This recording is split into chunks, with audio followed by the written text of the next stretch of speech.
Hello students, how are you? Okay, fine ही तो होंगे आप। नहीं तो कमेंट बॉक्स में बता देना कि फाइन हो या नहीं हो। तो आज हम फिर से क्लास 10th की हिस्ट्री पढ़ेंगे। हम क्लास 10th लिख लेते हैं।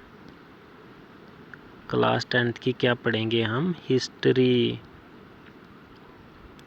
और हिस्ट्री में हम कौन सा पढ़ेंगे? लास्ट वाला चैप्टर आपका प्रिंट कल्चर, पीसी पढ़ेंगे हम, प्रिंट कल्चर। तो स्टूडेंट्स, इसमें जो भी मैं आज आपको क्वेश्चन पढ़ाऊँगा वो आपका कंटेक्चुअल्स क्वेश्चन होगा, जो आपकी बुक में होगा। मैं लंबी चौड़ी हिस्ट्री आपको नहीं बताऊँगा, ठीक है? तो पहला क्वेश्चन है जैसे हमारा, wood block print only came to Europe after 1295। क्या कहता है? हुड ब्लॉक जो प्रिंट था वो यूरोप में आया कब? 1295 के बाद।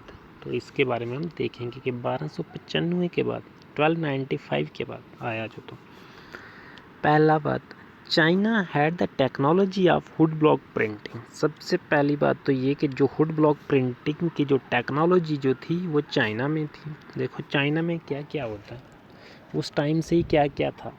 आज तो वायरस चाइना से आया, लेकिन उस टाइम चाइना ने क्या दिया हमें? टेक्नोलॉजी थी। कौन सी? Hood block. हमें नहीं, बल्कि हम पढ़ेंगे आगे किसको दी है, ठीक है? ये जो हुड ब्लॉक की जो टेक्नोलॉजी थी ना, ये स्टूडेंट्स कहाँ से आई थी? चाइना से आई थी। हुड ब्लॉक पता क्या होता है? हुड ब्लॉक, हुड तो समझते हो ना आप, लकड़ी। जैसे सपोज करो एक इस किस्म की लकड़ी है, हुड है हमारे पास, तो इस हुड के ऊपर ना कुछ मतलब लिखा होगा। कुछ सपोज करो कुछ भी राइटिंग होगी, जैसे सपोज करो मैं चाइनीज़ राइटिंग लिख लेता हूँ, ये लिखा होगा ऐसे। तो अब ये तो हुड पे लिखा हुआ है, तो अब इस पर क्या किया जाएगा? इसके ऊपर इंक डाली जाएगी। जब इसके ऊपर इंक डाली जाएगी तो इंक डालने के बाद इसके ऊपर वाइट शीट रखा जाएगा, और वाइट पेपर जब रखा जाएगा ना, उस वाइट पेपर के ऊपर ये सारी की सारी प्रिंटिंग आ जाएगी। तो ये था हुड ब्लॉक। एक और सिंपल सा उदाहरण देता हूँ कि जैसे स्टैंप तो देखिए ना आपने, स्कूल में स्टैंप होती है, तो वो स्टैंप पे लिखा होता है ना कुछ, प्रिंट किया होता है कुछ। तो जब उस स्टैंप के ऊपर इंक डाली जाती है, तो इंक डालने के बाद जब वो स्टैंप किसी पेपर के ऊपर, वाइट पेपर के ऊपर चिपकाई जाती है, तो वो सारी की सारी जो राइटिंग होती है वो उस पेपर के ऊपर आ जाती है ना। तो वो सेम मतलब हुड ब्लॉक भी वैसा ही था उस टाइम का। मार्को पोलो जो थे एक इटालियन एक्सप्लोरर थे, ये काफ़ी अरसे तक रुके थे चाइना में। Marco Polo an Italian explorer stayed several years in China. China में काफ़ी समय तक, काफ़ी अरसे तक ये रुके थे। कौन? Marco Polo. In 1219 as he return to Italy and took with him knowledge of wood block printing to Italy. 1295 AD में वापस जब आए थे, तो एडी पता क्या होता है? एडी होता है आफ्टर डेथ किसकी? क्राइस्ट की। और एक एडी होता है, एक बीसी होता है। बीसी होता है बिफोर क्राइस्ट और एडी होता है आफ्टर डेथ। 1295 एडी ही रिटर्न। जब वो इटली वापस आए तो उन्होंने अपने साथ कौन सा नॉलेज लेके आए थे? ये नॉलेज लेके आए थे हुड ब्लॉक प्रिंटिंग का टू इटली।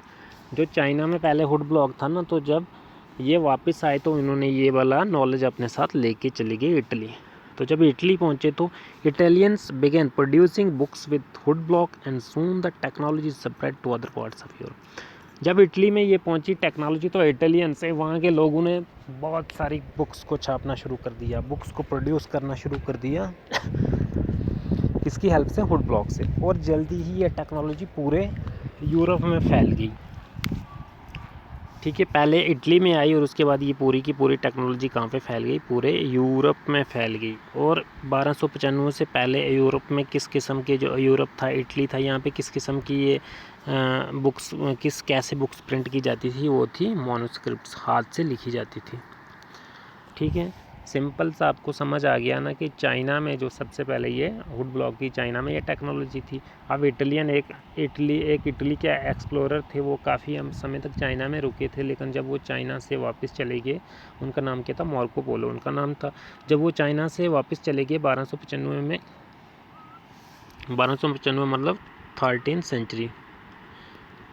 सेंचुरी में जब ये वापस चले जाते हैं, तो ये वाली टेक्नोलॉजी, ये वाली टेक्निक्स अपने साथ लेके चले गए वो इटली, और इटली में बहुत सारी बुक्स को प्रोड्यूस करना शुरू कर दिया और धीरे धीरे ये टेक्नोलॉजी पूरे यूरोप में फैल गई।